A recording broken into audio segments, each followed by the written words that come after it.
Welcome sa Durs 2.0. Fresh at nagbabagang happenings bang hanap mo? Mga padabarkads man yan o mga trending topics? Pwes, sagutin natin yan. Kaya naman isubscribe nyo na ang ating channel para sa mga nagbabagang balita everyday.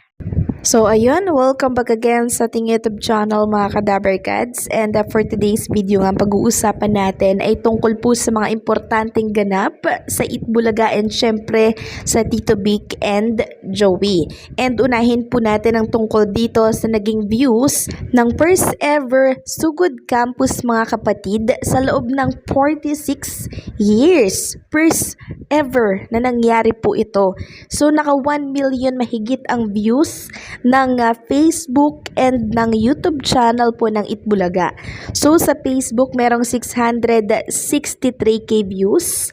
And dito naman po sa kanilang TBJ na page sa Facebook ay 361. So lagpas 1 million views. Hindi pa po kasama yung sa TV5 na channel at sa page po nila.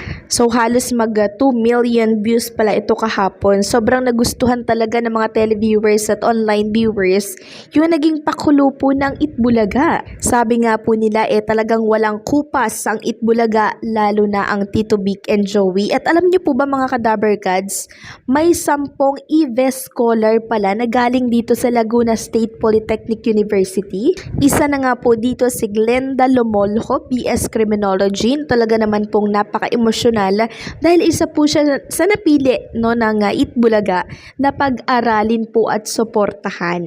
Alam niyo po mga kadabarkads, emosyonal din po itong si Paula Ballesteros and syempre si Jose Manalo. Kahapon po habang pinapagkaloob po ni Tito Soto yung scholar dito po kay Glenda. Sobrang ang dami pong na-touch sa tagpong ito mga kadabarkad. Ito po yung ilang mga komento ng mga dabarkads natin. Panalo talaga kayo TBJ Itbulaga, hindi lang saya ang dala at binibigay ninyo. Higit sa lahat ay inspirasyon at pag-asa. Mabuhay kayo TBJ dabarkads, bawat isa sa inyo, simula sa mga dabarkads hanggang sa mga stop working behind that stage. Scene ay balon ng saya, pagmamahal sa kapwa hanggang may bata, may Itbulaga, legit dabarkads for 46 years. Sabi pa ng isa, grabe, ang saya-saya pero naiyak ako sa bagong EB scholar, kahangahangang bata, determinadong makapagtapos ng pag-aaral. Salamat sa Itbulaga sa pagtulong na matupad niya ang kanyang pangarap.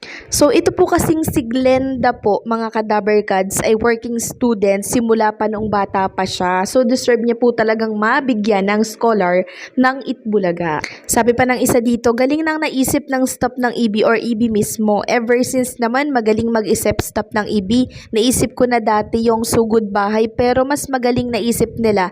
Swak na swak yung sugod campus kasi hype yung mga estudyanteng, energetic yung crowd. At the same time, bagay magpalaro sa school, at the same time, bagay yung mga trending music ngayong TikTok na sumasayaw ng mga dabarkads kasi nakaka-relate mga kabataang students para silang nanonood lang ng concert. Tapos sakto din dahil doon sa pa-scholar ng Bulaga para sa student. Sana maulit ito sa ibang school naman. Halos lahat sana mapuntahan nila para history uli. Walang makakapantay sa Itbulaga. Legend.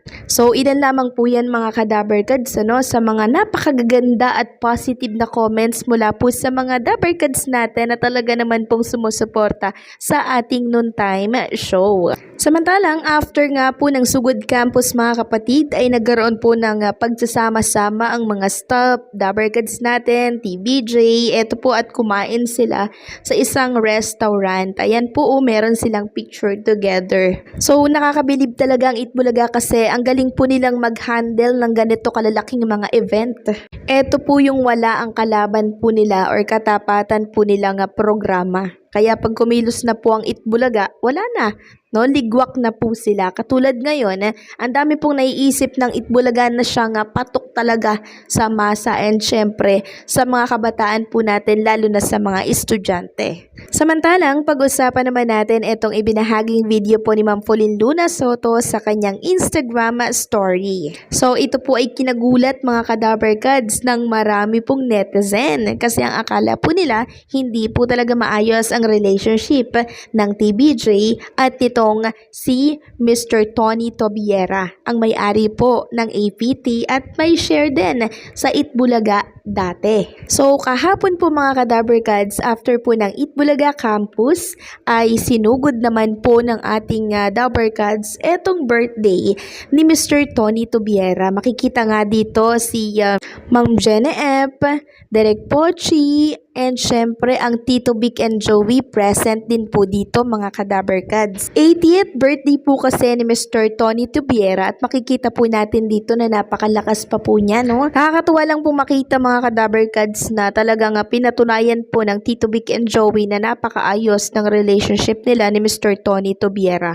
Dito natin nakita mga Kadaberkads na talagang napakalalim po ng samahan ng Daberkads at nitong si Mr. Tony Tobiera. Yun nga lamang po, naiipit lamang talaga siya sa kaguluhan po ng mga halos-hos.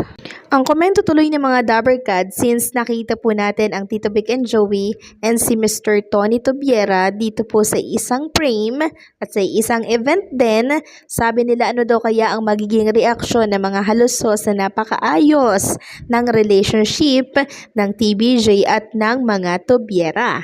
Syempre para sa akin, para silang binuhusan po ng tubig noon.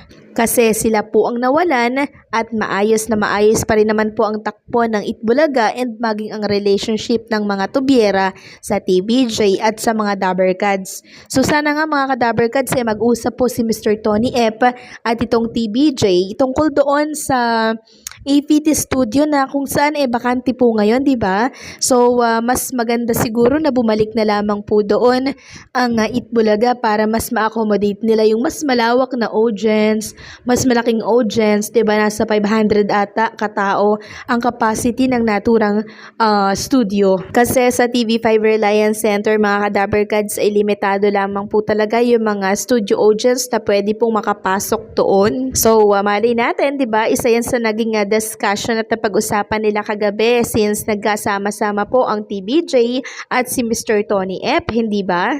At pag nangyari 'yon, mga Kadaberkads, for sure, malaking sampal na naman ito sa mga halos-hos and syempre sa mga kaanib po nila na mga tape defender, 'di ba? Mas lalo po silang magngingit-ngit nito sa galit dahil itong APT Studio pinagkakaila po nila yan. Ang pinagkakalat po nila para daw ito sa panibagong non-time show na ipoproduce daw ng tape. Hanggang ngayon po mga Kadaberkads, wala naman, 'di ba? Kaya hindi malabong ang Itbulaga ay bumalik muli dito po sa APT Studio na kung saan ay mas malawak kumpara sa TV5 Reliance Center. So anong take ninyo dito mga Kadaberkads? Just comment down below.